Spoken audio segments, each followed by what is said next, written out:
Hello everyone and welcome to Tel Tales.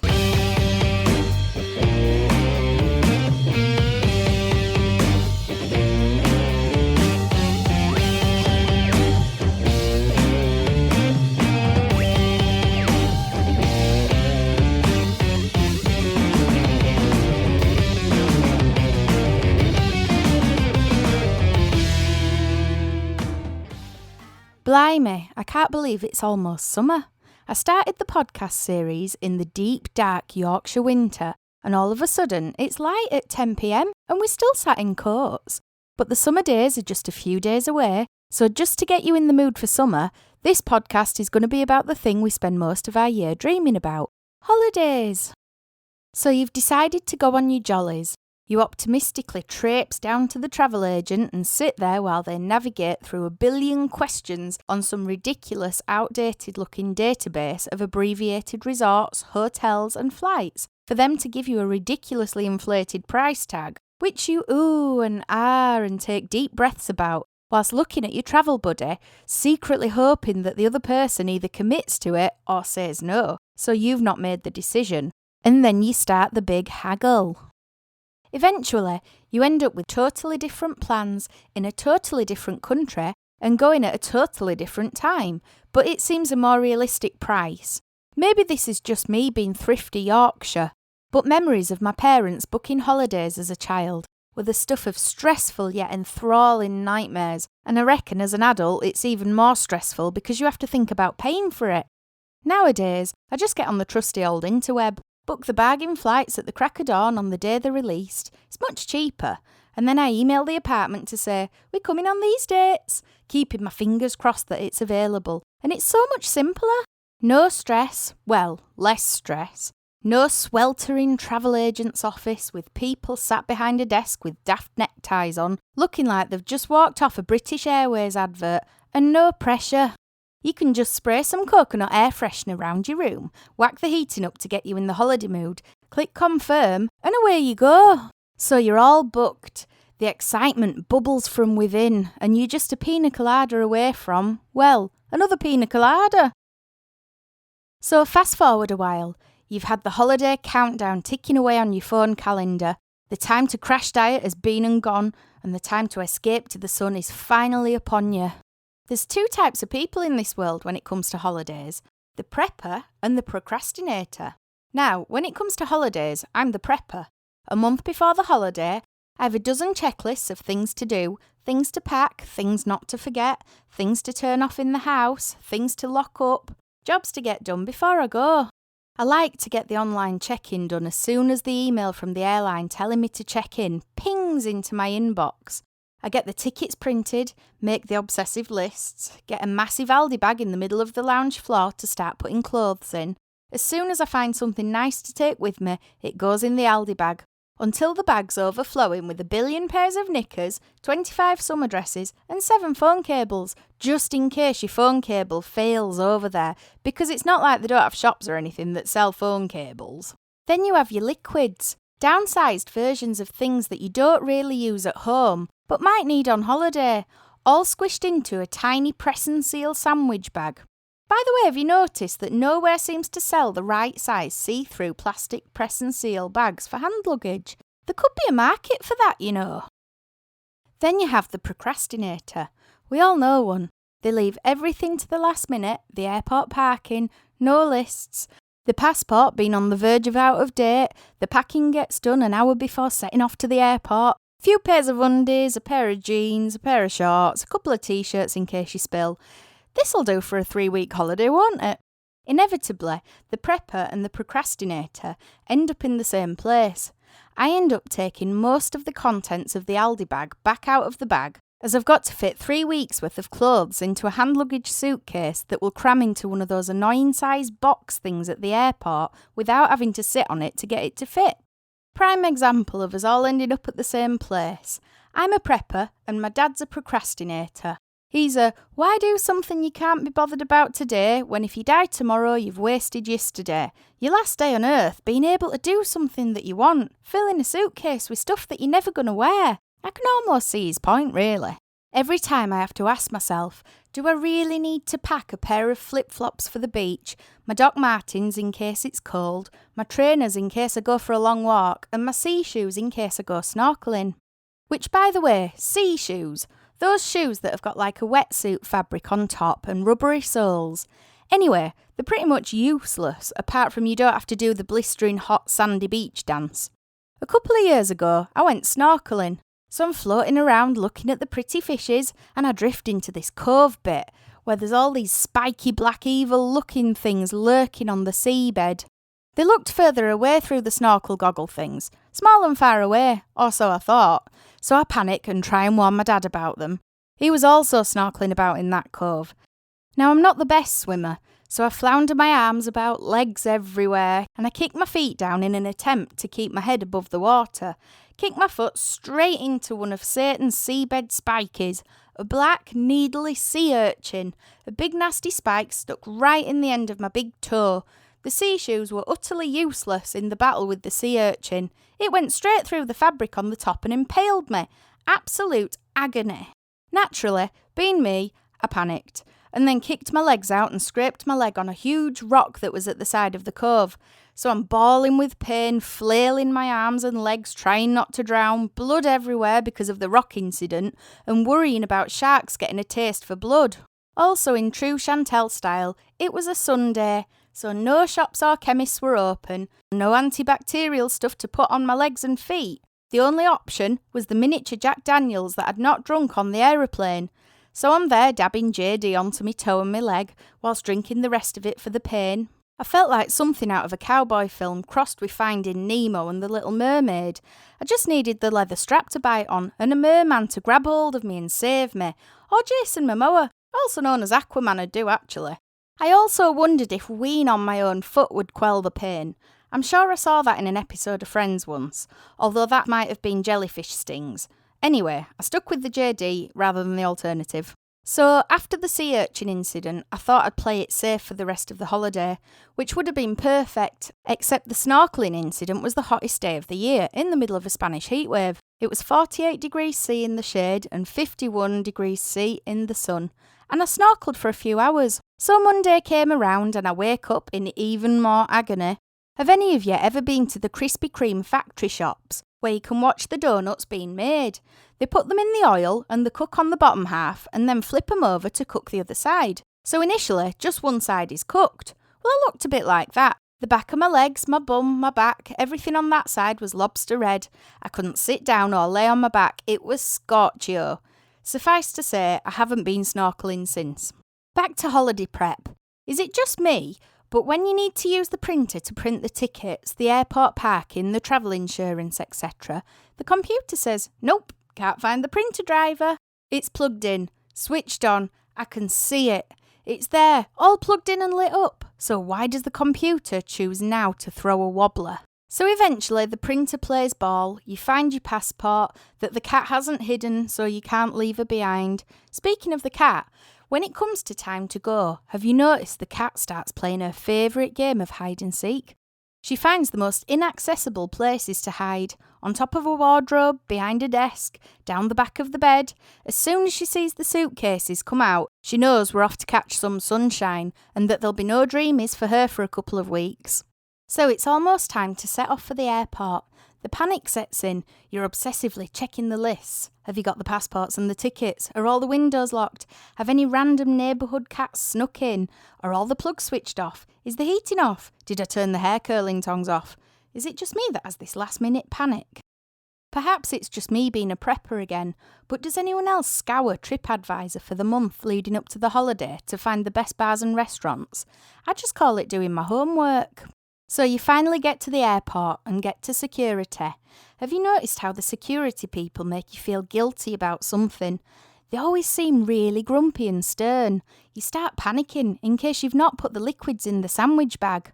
Are you allowed a nail file on board? And then they confiscate your dry shampoo because you're not allowed aerosols, except the fact that you can buy them in Boots as soon as you go through the other side of the security.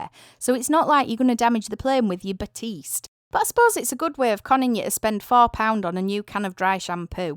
Just as a note, the font of all knowledge, yep, Dad. He says that airports are where the newsagent W.H. Smiths make all the money. Who'd have thought quiz magazines and naff sandwiches for the aeroplane would be so lucrative? Maybe it's just me being Yorkshire again, but I do enjoy the duty-free section. Recently, they seem to be giving away free samples of Baileys, and that's not mentioning the perfume bit. I'm the annoying person on the plane who's gone through the duty-free perfume section, spraying every nice-looking bottle of perfume all over my clothes. So anyone sat within a 5-seat radius of me on the plane will inevitably be choking. However, I do think making the aeroplane smell a bit like a Dutch brothel is far better than the smell of the bloke in seat 23A's tuna sandwiches. Oh, and while I'm going on, and yes, I have got sympathy for people with allergies, the font of all knowledge, Dad, is also a quizmaster's delight on the specialist subject of being cynical. Yep, it was a certain Irish Airlines flight who are renowned for charging for everything extra that they can, but seriously, Dad. So we were on a flight from Malaga. The speaker thing from the air hostess says, "This is a passenger announcement. We have a passenger on board with a severe nut allergy. Would all passengers refrain from eating or opening any products which may contain nuts?" Just maybe, Dad, that isn't a sales pitch of, well, that's just stuffed some of the 130 non-allergic passengers on board this thing. Get out there and sell them sandwiches which we couldn't get rid of on way here. I can't be the only one that thinks this, but I figure the holiday starts as soon as you buy an overpriced pint in the airport. The fact that you're paying £6 for a birra moretti doesn't seem so bad because it's the start of the holiday, right? Thank goodness those prices don't continue through your whole holiday. Having said that, I am a bit partial to the old JD and Diet Coke on the plane. It makes the child that's sat in the seat behind you, you know the one that insists on kicking the back of your seat and grabbing the top of your chair to stand up, pulling out half of your hair, slightly more bearable. Another thing about the plane that I've never sussed, do you get on the plane in warm clothes or summer clothes? I always find the airport and the aeroplane absolutely freezing. So I dress with my coat and my scarf and my full winter get-up, and then I land in the sunshine, and the wave of 35 degrees C heat whacks you in the face as soon as the plane lands, and you're sweating cobs by the time you get to your destination, throwing every item of clothing off and dancing about on the balcony trying to cool off. Maybe that's just me, though. Well, maybe not all of my clothes, that's just an expression. But I have noticed that the green parrots that used to perch on the tree outside the apartment that we rent have moved on. So you're there in the sunshine, the 35 degrees C is what you've paid all this money to be there for, and you moan it's too hot. You drop your suitcases off at the accommodation and have to get outside and visit every bar and see the whole town in the first 2 hours. It's exciting, and it all has to be seen and experienced on the first day, just so you don't miss anything. Except the thing that you really should have done before doing that was long forgotten, the sun cream.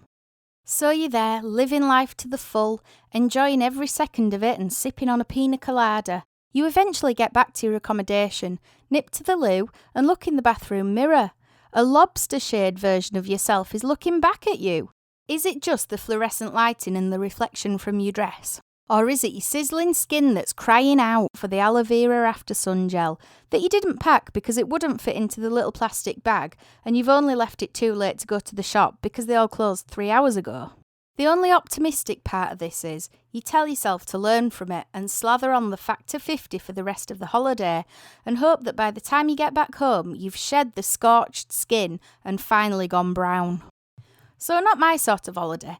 But I know a lot of people who have told me that this actually happens. It's a new Olympic sport, apparently. The sunbed race and towel throw. Apparently, people get up at the crack of dawn to throw a towel on a sunbed, just so that they can claim ownership of it for the whole day. Now, maybe it's just me that's got the attention span of a 5-year-old, but I'd be bored after 2 minutes of sizzling in the sun. I'd rather be out exploring somewhere, sampling random tapas, which isn't always a good thing, but I'll tell you about that in a bit. And getting lost somewhere in an interesting town or city. I've walked past hotels where people lay there all day, pretending to be asleep and looking like a Christmas turkey, only vacating the sunbed to pop some more basting oil on. Speaking of weather, is it just me that spends the whole holiday looking at the weather back home and keeping fingers crossed that it's raining back in Yorkshire? Which sod's law says it'll be a heat wave whilst I'm in the sunshine, and as soon as I step foot back on English soil, it'll be raining. Really, we should just be grateful that it's sunny wherever we are and not really care about what it's like back home. And is it just me who puts the aircon on in the room until it's absolutely Arctic temperature, then moans that it's freezing and opens the balcony to let the heat back in, so that it's a sort of medium temperature by the time the hot air from outside and the aircon air meet? Going back to the random tapas, on my last holiday I went into a tapas bar. They must have seen me coming a mile off. I ordered my caña de cerveza, and they brought me a bowl with this grim-looking liquid and lumpy-looking stuff in it.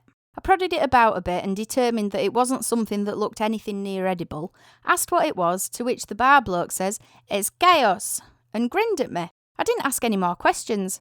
So I ate the chickpeas out of it and left the other bits that looked like something out of Silence of the Lambs cookbook for cannibals.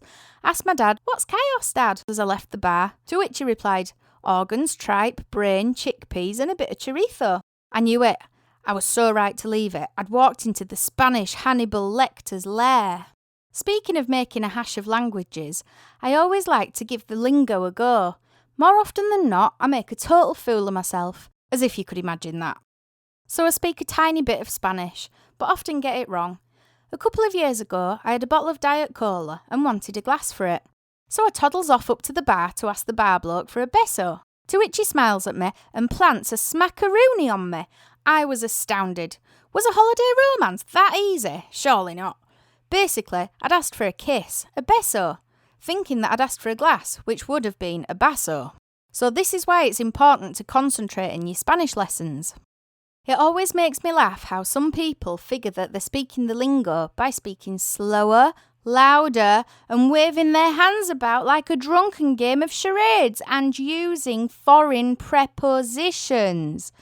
My mum does this. She tries with the Spanish, but bless her, a Yorkshire accent makes it a little ingenuine. She pops down to the local cafe, who know her well. They know exactly what she'll order because she orders the same thing for breakfast every day. She sits down and Antonio comes over. Mum says, "Uno bocadillo con mantequilla, por favor, y uno zumo de naranja." She's been saying it for years, but still forgets how to do it every time, meanwhile waving her hands about as if she's reinventing semaphore.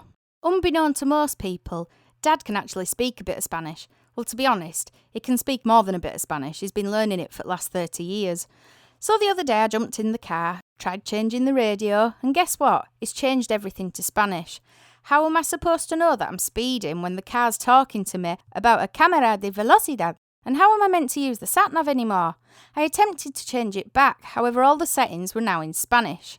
So I gave up and decided that I'd just have to learn sat-nav commands in Spanish. Speaking of accents, have you noticed as soon as you hear someone with an accent similar to yours, you both feel compelled to strike up a conversation and find out everything about each other? And within 2 hours, you know absolutely everything about their great Aunt Eunice and how she's had 4 falls in the last few years, how they used to live 6 miles away and the cousin went to your mum's primary school and your mum used to cut the next door neighbour's sister's hair in the 80s. I remember a while back sitting outside a bar and a group of lovely people were sat at a couple of tables next to us. They were from Lancashire. We ended up becoming friends and they've been to a couple of my gigs since then, as it's turned out. The funniest memory of that night was them bartering with one of the blokes that had come round selling dancing flowers, bags, DVDs, laser lamps, etc. He had a furry dancing giraffe. He'd been trying to flog the dancing giraffe to this group for the whole week that they'd been there. It was the challenge to slowly barter him down. So the end of their holiday was imminent, and they felt obliged to buy this dancing giraffe. They bartered once more and eventually gave in to buying the dancing giraffe, which sat pride of place on the table in the bar, excitedly dancing and vibrating off the table every time somebody walked past. The next time I saw him, I asked all about the giraffe and if it made it back home to Lancashire. Speaking of buying daft things, why do us women always feel the need to go to the local hippy-dippy market and buy a bracelet or toe ring? Something we'll never wear when we go back home. We wear it every day on holiday, just so we look all boho. Even getting in the shower with it, so much so that it disintegrates by the end of the holiday. Same thing with bum bags.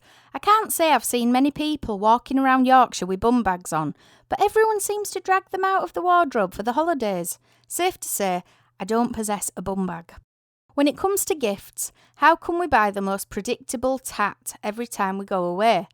I end up bringing back fridge magnets for friends. Do people even use fridge magnets? And why would you want a fridge magnet of a place you've never been to? And why would you want to stick a fridge magnet of somewhere hot on something that if it's hot, it's either broken or on fire? Maybe it's just me being Yorkshire again, but does anyone else base how expensive a place is by the price of a pint? If it's more than €350 a pint, it's not Yorkshire prices for everything. It's like a Chantel version of the Big Mac index. If you've never heard of it, it's the price of, well, a Big Mac in every country so that you can compare the local prices. I don't think I've ever stayed anywhere all-inclusive. Maybe it's back to me having a short attention span, but the idea of being in one place for a whole holiday and never eating anywhere new and meeting new people, it just doesn't interest me.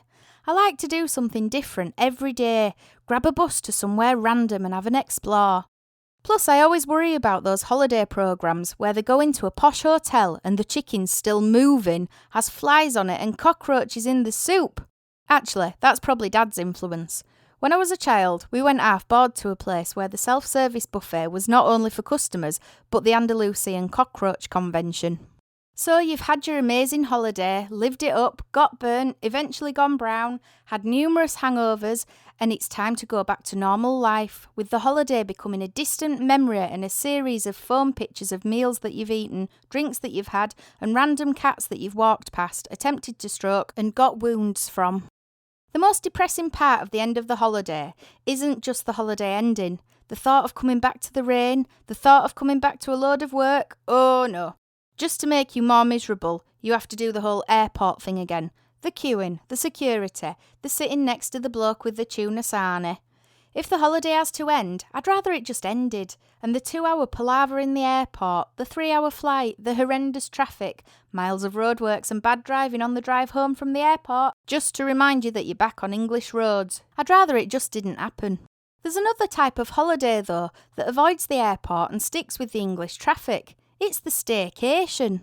I love going away, but I also like a little staycation too. I'm partial to camping, or spending a few days in a different place in this country.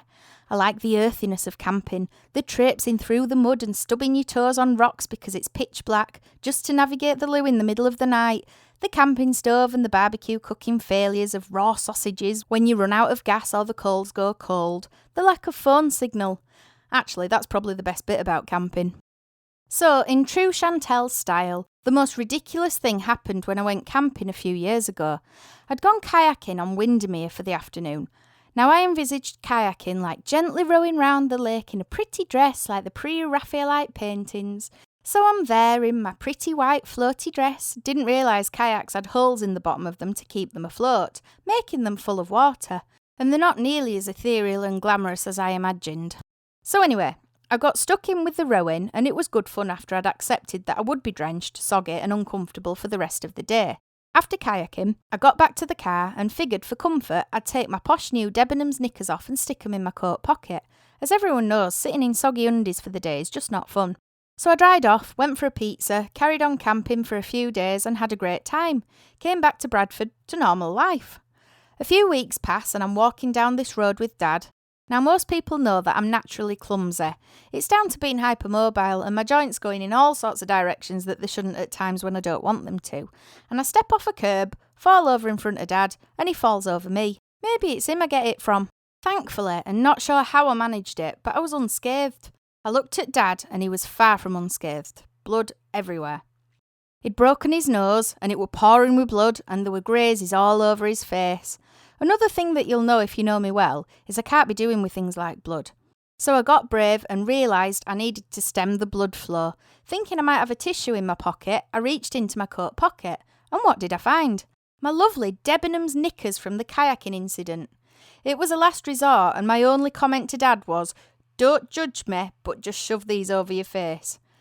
Anyway, it stopped the nosebleed. Mum almost had kittens when she saw how smacked up my Dad's face was, and he had a very bruised and scabby face for a couple of weeks, and revelled in telling people how I stopped his nosebleed. Anyway, the moral of the story is, try something adventurous and new like going kayaking, keep a spare pair of undies in your pocket, just in case, and if like me you're clumsy, make sure you take someone else down with you when you fall. On that note, have a brilliant July, get those holiday vibes going and I'll catch up with you for the next episode. I've got loads of tour dates coming up, a few lovely festival shows and the new live album coming out soon. Check them out on my website, Spotify, iTunes, etc. And if you get to a gig, say hello. So bon voyage and have a great summer.